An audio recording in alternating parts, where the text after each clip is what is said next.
Hello everyone, this is Annie. Today I'm so excited to be your host for Project WOC. So sorry for the late start. I hope you guys are all having a wonderful day. I'm just going to start really quickly by introducing myself and what I do. I'm from San Francisco, California, and I'm attending Harvard University this fall. Go Crimson! And plan on studying government and economics. So a little bit about me, I'm a huge social activist, particularly for women's rights in education. I'm part of a campaign named Girl Up, which is part of the United Nations Foundation. And for instance, we've helped fundraise to build schools in Uganda for refugee girls, as well as help lead HR 2408, our bill in the US Congress. Okay, I went outside because it's a beautiful day. Let me just show you guys. Oh my goodness.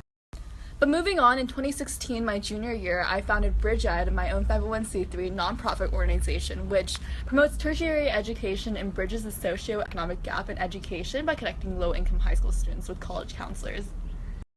And by creating and leading BridgeEd as an executive director, I was chosen as one of 30 2017 Hurley Fellows and one of 32 2018 Through That Ash Global Team Leaders. And it's really cool because BridgeEd, we actually started as a community project, and then we got these amazing results of 100% college acceptance rate, students in the top colleges such as Harvard, Yale, Duke, UCLA, UC Berkeley, and I realized that it was really needed in the community. So if you guys are interested in learning more about BridgeEd or the process of me creating it, feel free to send any questions. I'll probably be talking about it more when I talk about youth empowerment later on. I also compete in scholarship pageants, holding the title as your 2017 National American Miss California Teen, as well as your 2018 USA National Miss California Teen. I'm also really involved in youth government, sitting on my county's Commission on the Status of Women, as well as the executive board of my county's Youth Commission. So that's a little bit about me. If you guys have any questions, feel free to ask, but I have a question for you. Who are your role models? Okay, so I wanted to show you guys around, but the Bay Area is huge and the weather is so weird. So it was 77 degrees and beautiful where I lived, but look at this. This is what a summer in San Francisco looks like.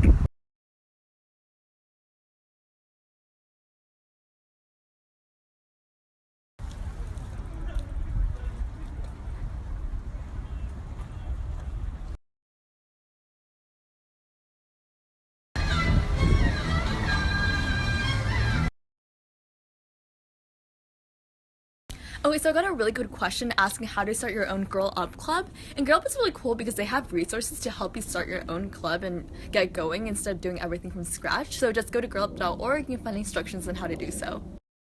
So you can start your own club in your own community, or you can look to see if there are any clubs nearby that you can join. Girl Up is really cool because they also have these things called coalitions, where in each region there's like a coalition of all these different clubs and you do coalition events together. So I'm the leader of the Northern California Coalition. I got another really good question about how I started my own nonprofit and tips to do so. So this ultimately brings us to my youth empowerment lesson and social activism. So ultimately, I think the lesson I want you guys to walk away with today is the fact that you don't need to come from a very privileged background. You don't need these resources, you don't need the support, you don't need the industry ins or the contacts to create your own nonprofit or make a change in your own community. As long as you have the resilience and tenacity and hard work and dedication, you can do anything. Basically how BridgeEd started was that growing up in the Bay Area, I noticed this immense socio-economic segregation where you have communities of the 1% directly adjacent to like crime-ridden, gang-ridden, below poverty line areas, and these students went to the same high school. Affluent students could afford $10,000 private college counselors, whereas low-income students couldn't, and because of that, they're put at this immense disadvantage in college admissions. And so I wanted to address this issue when 3 of my working class friends came to me in junior year. They were saying, Annie, I really don't know how to write these 20 essays and market myself, like, please help me. And I realized that was such a big issue that needed to be addressed, which then led me to create BridgeEd. And I think the most important thing to take away is that I started BridgeEd in 2016, my junior year, with absolutely no support, absolutely no traction, no funding, no resources, where I was just bootstrapping to make the most of what I had. And so it was a very, very informal community project, not recognized. I was thinking it was just going to be temporary, a one-year thing, where I was just connecting people I knew who were facing this issue with college students that I also knew, and that ultimately led to really, really great results and made me realize that you don't need to have all these resources to make an impact. And that's the beauty of social activism and social entrepreneurship.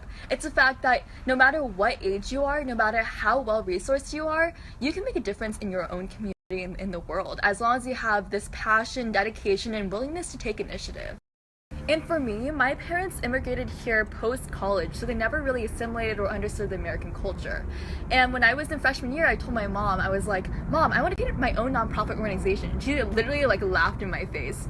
But ultimately, it's throughout high school, I noticed my peers, people who are my age, creating such a big difference in their own community and in the world by starting these amazing nonprofits. And I was like, if they can do that, I can do that too. Bridgewater is completely youth run, and that's something we pride ourselves on. So my mentor, she's the CEO of the Common Application, Jenny Rickard. And I was talking to her once, I was like, Jenny, how do you overcome ageism? And she said, Annie, you can't mourn over your disadvantages. You have to turn your disadvantages into advantages. What makes you unique? She said, the difference between you and a 30-year-old doing the same thing is the fact that you just went through college applications, so you understand this market so much more than they do, and you're so much more relatable. So ultimately, don't let your age or the lack of resources inhibit you from making a change in your own community, because as long as you have this passion and dedication, you can do anything. Start small, and as you gain more change, you gain more traction. Understand that there are people who genuinely believe in you, people who are in her lead, people who are in 3.dash. Opportunities for you are endless. So I got a really great question about time management and how I manage to do everything I do. And first of all, I don't sleep. But on a more serious note, the more things I do, the more efficient I become at doing the things I do, and the better time management skills I have. So my key advice would be to compartmentalize and really focus on one thing at a time. So I got a really great question about how to find your voice and how to reach out to people. So I used to be really, really shy, and I think it's ultimately being comfortable with yourself and finding your own self-confidence. I did that through pageantry, but I remember the beginning of my social activism and social entrepreneurship when I'd be cold emailing, cold calling a bunch of people, and every time I picked up the phone, I would hang up because I was so scared. But what drove me every time to stay on that line and have that conversation and pick up the phone was my belief and my dedication to what I was advocating for. So find your passion, believe in yourself, and you can do it. So I got a question about registering your nonprofit as 501c3 status, and that definitely wasn't something I was really familiar with at the time. I would definitely recommend going online and researching how to do so per each state, because each state is different. It costs a lot of money to do so, so when people ask me about registering your nonprofit, I would recommend you really weigh the pros and cons of doing so, because do you want to put that money into getting a 501c3 status, or do you want to put that into your community project to grow it further? I also got a question about my favorite pastime, and I don't have a lot of free time, but as you might have been able to tell, I am such a foodie, so I love trying new foods from different cultures. I got a question about my favorite books. Unfortunately, in high school, I really didn't have time to read outside of school, but my top 2 favorite books are Non-Zero, which talks about how non-zero sums have really been the core driving human evolution, and Things Fall Apart. Since it's pretty late, I'm going to be signing off for today. I had so much fun taking over the Snapchat of Project WOC. Make sure to follow me at Annie J. Liu on Instagram and DM me if you have any questions. Bye!